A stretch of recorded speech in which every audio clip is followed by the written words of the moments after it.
Saya merasa saudara-saudara sudah bekerja sebagai satu tim. Saya kira tanpa kerja keras saudara sebagai tim, tidak mungkin kita capai apa yang sudah kita capai hari ini. Orang-orang di luar bisa saja berspekulasi ada reshuffle, tapi hari ini Presiden merasa kabinet ini sudah sangat solid dan bekerja sangat kompak.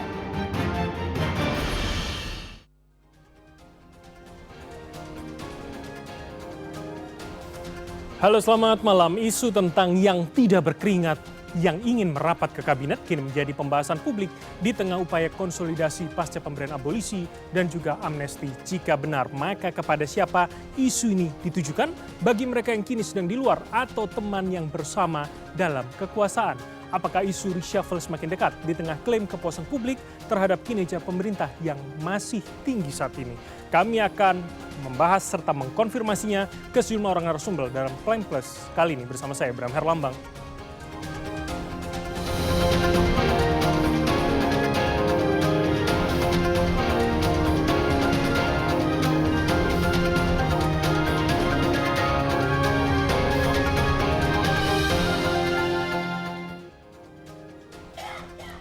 Spekulasi tentang perombakan atau reshuffle kabinet yang mencuat mendapat respon dari Presiden Prabowo Subianto.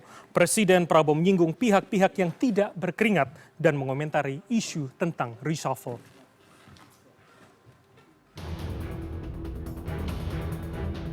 Memasuki 10 bulan pemerintahan Prabowo Gibran, isu reshuffle Kabinet Merah Putih kembali mencuat, terutama pasca PD Perjuangan menegaskan sikapnya sebagai partai penyeimbang, bukan oposisi dan juga koalisi. Namun Presiden Prabowo Subianto seolah mengakhiri spekulasi soal akan adanya reshuffle kabinet. Dikutip dari detik.com, salah satu menteri mengatakan saat sidang kabinet paripurna di Istana Negara, Rabu 6 Agustus. Prabowo mengatakan isu reshuffle diembuskan orang yang tidak bertanggung jawab. Banyak pengamat yang mengatakan akan ada reshuffle, namun justru orang yang menyebarkan isu tersebut yang ingin masuk kabinet. Prabowo juga menambahkan ada pihak yang tidak berkeringat tapi ingin masuk kabinet. Menanggapi hal ini, Kepala Kantor Komunikasi Kepresidenan atau PCO Hasan Nasbi turut merespon isu reshuffle tersebut. Menurutnya, Presiden saat ini merasa kabinetnya solid dan kompak satu sama lain. Hal tersebut disampaikan Hasan Nasbi dalam keterangan pers di kantor PCO Gambir, Jakarta pada Kamis lalu. Tetap dalam kerangka bahwa reshuffle adalah hak prerogatif Presiden. Presiden bisa lakukan, yaitu tergantung kepada Presiden. Tapi yang beliau sampaikan kemarin, baik dalam rapat terbuka maupun dalam rapat tertutup adalah beliau mengucapkan terima kasih kepada seluruh anggota kabinet yang dirasa bekerja sangat keras, sudah bekerja dengan sepenuh hati dalam tim yang solid. Presiden juga mengatakan orang-orang di luar bisa saja berspekulasi ada reshuffle, tapi hari ini Presiden merasa kabinet ini sudah sangat solid dan bekerja sangat kompak. Hasan Nasbi menganggap tidak ada sinyal bahwa akan ada reshuffle dalam waktu dekat, mengacu pada pernyataan Presiden Prabowo dalam rapat kabinet paripurna Rabu lalu. Tim Liputan, CNN, Indonesia.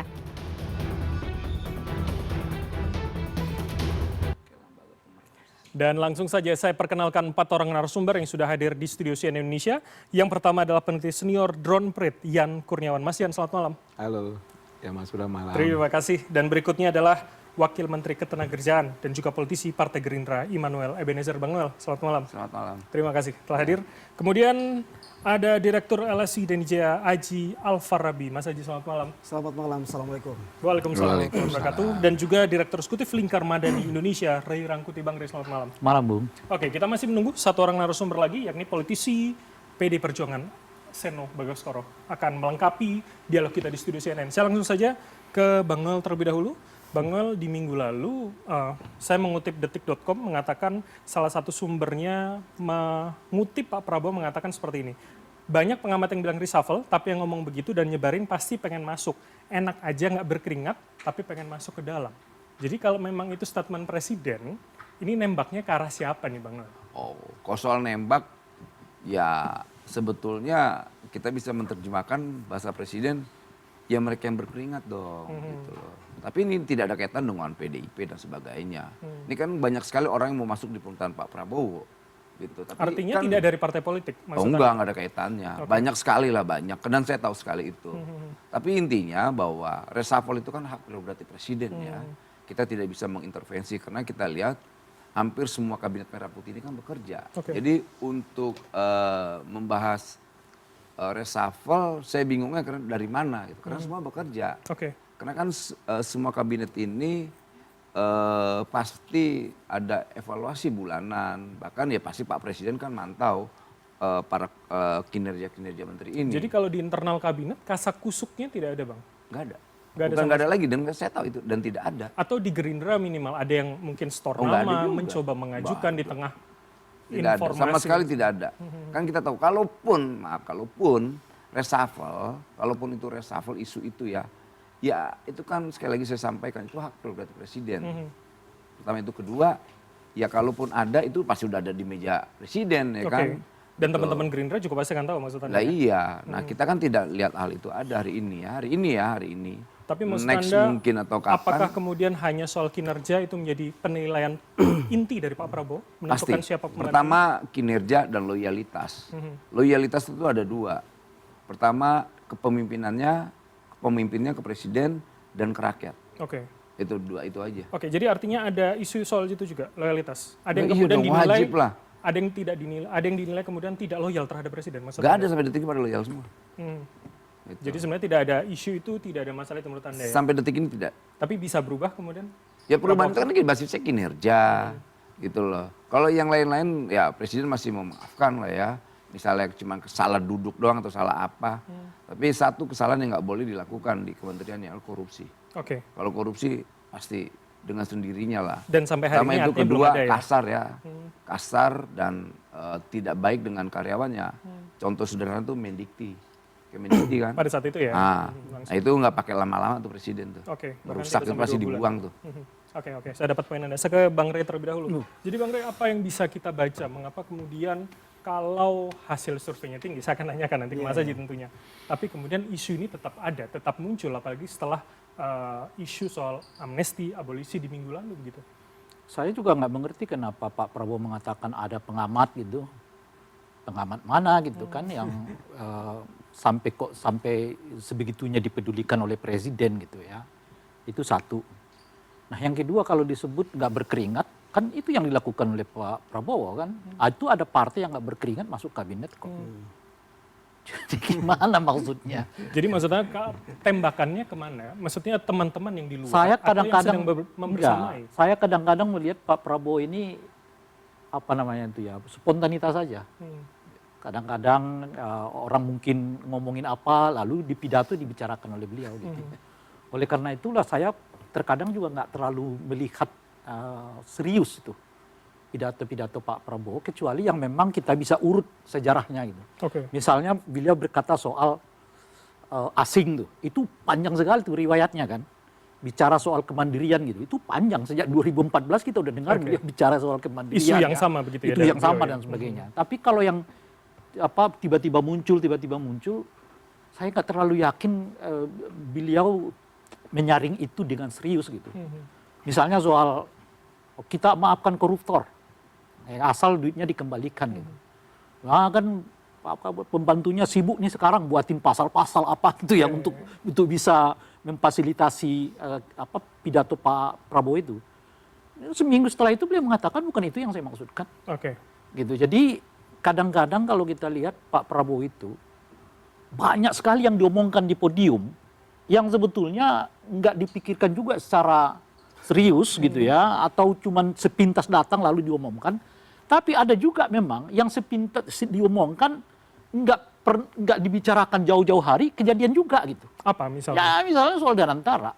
Kapan beliau bicara soal Danantara? Di visi misi kita nggak temukan tuh. Cuma bicara sekali dua kali jadi. Nah kalau melihat pola yang sekarang mana Koperasi yang Merah Putih memungkinkan? misalnya, Koperasi Merah Putih. Sejak kapan kita dengar ada ide Koperasi Merah Putih dari Pak Prabowo?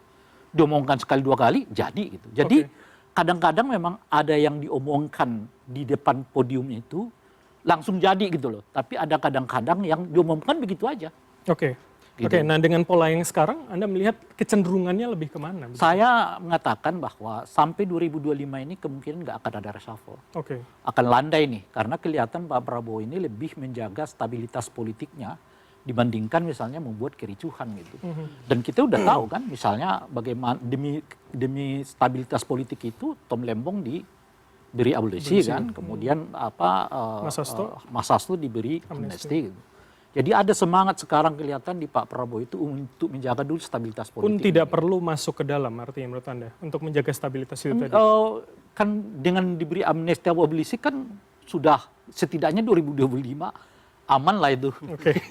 Dan menurut Anda itu tidak akan tidak perlu sampai ke sana makanya gitu saya ya? katakan ini sampai 2025. Tapi 2026 belum tentu. Dan belum tentu juga Pak Prabowo tidak melakukan reshuffle. Oke. Gitu ya. Jadi yang mereka yang di luar belum tentu juga akan landai seperti yang sekarang gitu. Karena ada kebutuhan untuk mulai ya menabur pesona lah di depan masyarakat karena 2026 ke 2029 itu tinggal 3 tahun kan. Oke. Itu waktu yang sempit menurut Anda?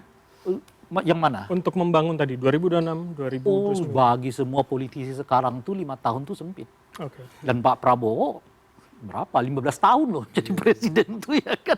Jadi lama sekali tuh. Atau mengikuti kontestasi ya maksud Anda ya? Iya itu maksud saya. Jadi kan orang ini sekarang kan mau tidak mau harus ada sesuatu yang ia jual kan. Nah kalau yang ia jual itu adalah sesuatu yang lumrah dikerjakan oleh penguasa misalnya, ya nggak laku jualan dia gitu. Makanya dia harus cari bentuk-bentuk lain yang memungkinkan dia berbeda. Jangankan mereka yang sudah berada di luar ya. Ya mau Anda sebut dia oposisi apa macam-macam lah. Intinya itu ya. Yang mungkin di dalam saja pun boleh jadi akan membuat pembeda nih. Untuk 2026, 2007, 2008. Karena bagaimanapun kalau mereka sama tetap dengan Pak Prabowo, langgamnya sama, ya mereka kesedot sama Gerindra. Oke. Gitu. Jadi mau tidak mau harus buat sesuatu yang berbeda. Dan itu kreditnya ada di Gerindra untuk 2029.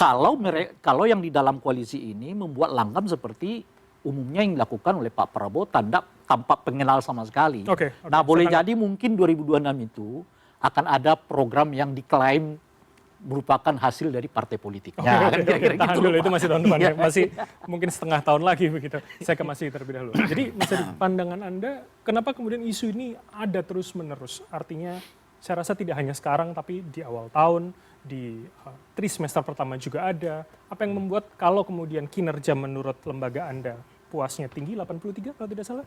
Iya, Mas Bram ya. Pertama adalah kalau kita lihat secara historis ya, isu reshuffle itu kan selalu datang pertama dari sinyal yang datang dari dalam, dari istana, atau yang kedua itu suara yang muncul dari luar. Ya.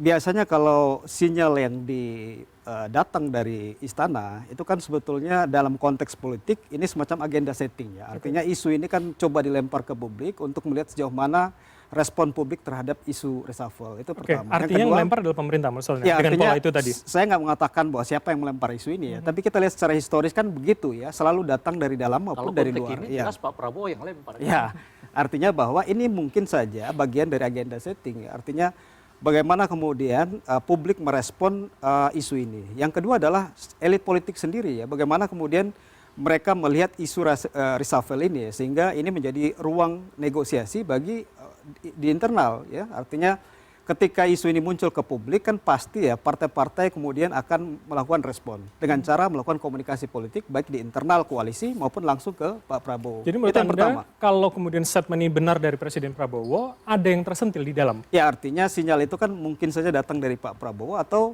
dari internal koalisi kan dilempar keluar atau sinyal dari luar. Itu yang pertama. Yang kedua adalah kalau kita bicara soal waktu ya, memang betul bahwa biasanya kalau kita belajar dari 2 kali masa presiden sebelumnya ya Pak SBY maupun Pak Jokowi di periode pertama itu melakukan reshuffle pas 10 bulan ya pertama masa pemerintahan. Pak SBY lebih lama, kurang lebih sekitar 14 bulan atau setahun 2 bulan ya. Kalau kita lihat dari sisi waktu, ini sudah 10 bulan ya, artinya tinggal setahun. Waktu 1 tahun memang bukan waktu yang lama untuk menilai kinerja kabinet, tapi bukan waktu yang cepat juga untuk bisa melakukan perbaikan. Sehingga 1 tahun itu sebetulnya biasanya waktu yang pas untuk melihat sejauh mana kemudian kinerja kabinet ini bisa mendukung visi presiden ya. Kalau saya kembali ke data survei kita, ini menemukan Bang Noel ya, ada data kepuasan yang berbeda terhadap presiden ataupun maupun kepada kabinet ya. kalau kita lihat kepuasan publik terhadap presiden dari data survei yang kita kerjakan di bulan Juni 2025, ini menunjukkan angka yang sangat tinggi ya, 81,2%. Publik puas terhadap kinerja presiden. Ini hanya presiden? Ya, bukan presiden wapres? Presiden wapres ya sedikit di bawah itu ya. Kemudian kalau ke kabinet, tingkat kepuasan publik itu kurang lebih sekitar 65,8%. Ya. Artinya jauh ada di bawah 20% ya. Gitu ya. Selisih kurang lebih sekitar 15% ya, gap antara kepuasan terhadap presiden dan kepuasan terhadap kabinet. Artinya apa? Secara singkat kita bisa simpulkan bahwa publik ingin mengatakan bahwa Presiden Prabowo luar biasa, tapi kabinetnya biasa-biasa saja. Ya, artinya bahwa bukan berarti angka 65,8% itu bukan angka yang artinya sebetulnya angka yang baik. Tapi angka 65,8% bukan angka yang membuat publik berdiri dan bertepuk tangan terhadap kabinet. Ya. Ini ibarat kapal besar, ya, di mana presiden punya visi besar, ya, tapi memang awaknya harus siap. Ya. Jadi kita melihat bahwa ya, itu sinyal bahwa kategorinya. Artinya bahwa publik secara umum ini kan kolektif responsibility ya, karena kita nggak menilai 1-2 kabinet ya, artinya secara umum publik menilai bahwa kabinetnya belum cukup siap untuk mengikuti lajunya presiden. Ya. Tingkat citra atau tingkat persepsi terhadap presiden yang begitu tinggi 81,2%, ini belum diikuti dengan kemampuan mesin politiknya, artinya kabinetnya untuk bisa berlari bersama presiden. Jadi itu poinnya bahwa memang angka ya menjelang 1 tahun masa pemerintahan Pak Prabowo, artinya bukan waktu yang cepat juga kalau kemudian melakukan evaluasi terhadap kinerja kabinetnya. Ya. Dan yang menarik adalah tidak linear begitu ya, presiden dan juga kabinet. Bang Noel, tanggapan Anda? Ya, menurut saya biarkanlah kawan-kawan lembaga survei menilai kinerja kita ya sebagai kabinet. Tapi memang ya kita tetap melakukan upaya-upaya yang maksimal dalam kerja-kerja keeksekutifan lah ya. Biar gimana pun kita kan harus mampu menerjemahkan perintah eksekutif presiden kita. Jadi ya sampai detik ini kalau penilaian 65,8% mengenai kepuasan publiknya ya menurut saya ya bagus lah. Artinya masih positif lah ya Mas ya. Daripada kita di bawah 50 atau berapa, berarti kan kabinetnya nggak kerja. Itu kan biar gimana pun proses transisi ini, proses berkelanjutan ini kan juga tetap harus kita jaga. Nggak bisa kita berpuas diri aja dengan 65,8% itu. Tapi apapun kita akan bekerja lah semaksimal mungkin dalam melayani rakyat lah. Di angka 65,8 menurut Anda itu angka yang rasional untuk kemudian dipertahankan atau harus menilik ulang paling tidak presiden untuk melihat? Ya kalau saya nggak tahu 6,5 ini sangat rendah atau middle atau tinggi ya. Saya nggak tahu penilaian publik itu seperti apa. Tapi kalau seandainya 65 itu kan cukup menurut saya tinggi lah ya. Tapi kan kita tidak bisa berpuas diri dengan angka-angka itu. Tapi yang paling penting ya kita akan menunjukkan kinerja kita yang maksimal lagi ke depan. Gitu. Apalagi ini kan publik berharap, ekspektasi publik itu tinggi sekali ya. Gitu loh. Tinggi banget. Makanya sampai detik ini dulu waktu saya jadi Wamenaker dan Pak Yasserli jadi menterinya kan dulu orang kan sangat pesimis ya apa yang dilakukan oleh Kementerian Tenaga Kerja. Tapi alhamdulillah sampai detik ini tren publik terhadap Kementerian Tenaga Kerja mulai sedikit baik. Jadi menurut Anda masih aman ya angka 65,8 tadi Bang? Bung Bram, kalau 65 itu kan soal kinerja ya. Padahal faktor untuk reshuffle itu nggak semata-mata kinerja juga. Misalnya kalau kita berbicara soal dikti kan lebih pada soal respon publik membuat kegaduhan. Gitu. Nah di kabinet Pak Jokowi ada beberapa menteri yang memang seringkali membuat kegaduhan dan itu bisa berefek loh terhadap tingkat kepuasan kepada Pak Prabowo gitu ya. Misal kita sebut saja misalnya soal Menteri Kesehatan. Udah berapa kali itu pernyataan-pernyataan beliau yang membuat gaduh di tengah masyarakat. Gitu. Ini zaman Pak... Di sekarang ini kan? Ya, kan? Ya, di zamannya Pak Prabowo. Mungkin ada 2-3 kali pernyataan yang cukup mendapat respon. Misalnya hubungan apa dulu tuh. Kekayaan, kesejahteraan macam-macam. Gitu. Nah yang kedua belum juga soal yang disebut terkait dengan kasus korupsi. Atau menteri-menteri yang diduga punya hubungan dengan kasus korupsi dan sebagainya gitu. Jadi kalau semata-mata kita melihatnya dari aspek kinerja, 65 itu sih aman. Tapi kan Anda harus lihat dari moralitinya gitu ya, dari dia punya peran yang signifikan nggak untuk menimbulkan kedamaian politik atau sebaliknya menimbulkan keributan politik, khususnya di tahun 2025 ini, di mana kelihatan Pak Prabowo pinginnya nandai dulu nih, jangan banyak gejolak di sana sini dan sebagainya. Gitu. Oke. Nah itu Bang Noel, jadi artinya belajar paling tidak dari tahun lalu, akhir tahun lalu, Menteri Ristek Dikti berganti karena memang respon publik bergejolak begitu. Artinya kalau 7 bulan ini seperti apa? Apa yang Rey sampaikan tuh betul ya, nggak salah ya, karena ya kecuali Mendikti ya itu sudah di luar pertama ekspektasi publik dan di luar juga keinginan presiden. Masa kasar sih, sejarah dalam Republik ini baru kali ini namanya menteri itu di demo karyawannya, dikepung bahkan. Gitu. Dan itu sangat menjadi dan catatan buruk kelamaan untuk presiden ya. Iya. Dan kayak gitu-gitu juga ya soal kegaduhan, saya juga kabinet yang gaduh. Gitu. Tapi gaduh saya bela soal rakyat lah ya. Gitu. Ya soal kegaduhan saya gaduh banget. Makanya dibilang menteri wamen gila, nggak apa-apa lah wamen gila. Ini soal keberpihakan. Tapi menurut Anda itu skornya positif di mata presiden? Ya saya nggak bisa menilai apa kinerja presiden ya. Kalau itu dinilai baik, alhamdulillah. Kalau dibilang buruk, ya saya akan mengkoreksi apa yang saya lakukan. Baik, saya ke Mas Haji lagi. Jadi gimana kami publik itu membaca korelasinya kalau kemudian benarkah tidak hanya kinerja begitu yang kemudian jadi penilaian?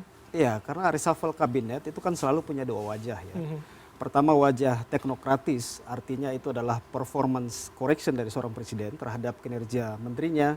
Dia melihat sejauh mana kemudian siapa yang kemudian kuat atau lemah dalam mengeksekusi program dan lain-lain. Itu kan pertimbangan yang sifatnya teknokratis. Tapi seringkali reshuffle kan kita nggak bisa lepas dari sisi aspek politiknya. Ya. Artinya bahwa kadang reshuffle menjadi instrumen ya untuk merawat koalisi atau memperluas koalisi, kan begitu.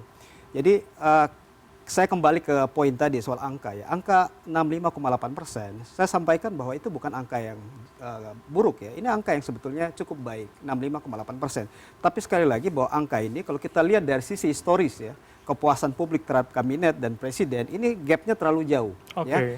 Karena dulu di masa pemerintahan Pak SBY maupun Pak Jokowi, gap antara kepuasan presiden dan kepuasan terhadap kabinet itu selalu rata-rata 5-7%. Ini 15%. Artinya apa? Memang ada beberapa dugaan. Dugaan pertama adalah karena mungkin saja citra personal Pak Prabowo terlalu kuat. Ya. Artinya Pak Prabowo menjadi juru bicara kebijakannya sendiri. Artinya menteri-menterinya belum cukup kuat atau belum cukup powerful untuk menjadi juru bicara kebijakan masing-masing kementeriannya. Hanya sekedar juru bicara atau mengimplementasikannya? Yang artinya kalau kita bicara soal eksekusi program, banyak sekali. Artinya begini ya, sebetulnya Pak Prabowo butuh istilahnya quick wins di awal pemerintahan. Karena masa pemerintahan atau masa bulan madu seorang pemimpin atau seorang presiden itu biasanya 6-12 bulan. Ya. Dan ketika masa bulan madu ini selesai, maka ketika tadi disampaikan oleh Bang Noel ya, biasanya kalau ekspektasinya terlalu tinggi dan slow delivery, maka rasa kekecewaan bisa lebih cepat. Ya. Dan ini tinggal 2 bulan ya PR ya, ini PR bagi Pak Prabowo sendiri ya. Masih ada waktu untuk bisa memperbaiki ini di awal. Kalau kemudian tadi saya sampaikan bahwa mesin kabinet belum bisa mengikuti lajunya visi seorang presiden. Tahan dulu Bapak-Bapak sekalian, saya akan sapa dan panggil salah satu narasumber kita sudah hadir, Mas Aryo Seno Bagaskoro, jubir PDIP. Selamat malam, terima kasih. Selamat malam. Wah, ini Pak Wamen luar biasa. Nah, ini sudah ada PDIP, kita bisa mengkonfirmasi sebetulnya siapa dari luar yang kemudian disindir dalam tanda kutip yang kira-kira ingin masuk dan ingin ada dalam kabinet. Tapi jangan sekarang, Mas Seno. Setelah jeda. Tapi saya ingatkan kepada Anda yang menonton kami melalui sambungan streaming kanal YouTube CNN Indonesia untuk bisa meninggalkan komentar terkait dengan isu yang kami bahas pada malam hari ini. 5 isu menarik akan saya bacakan dan juga akan saya tanyakan kepada narasumber yang di sini nanti di akhir segmen yang ada. Untuk itu tetaplah bersama kami di Prime Plus.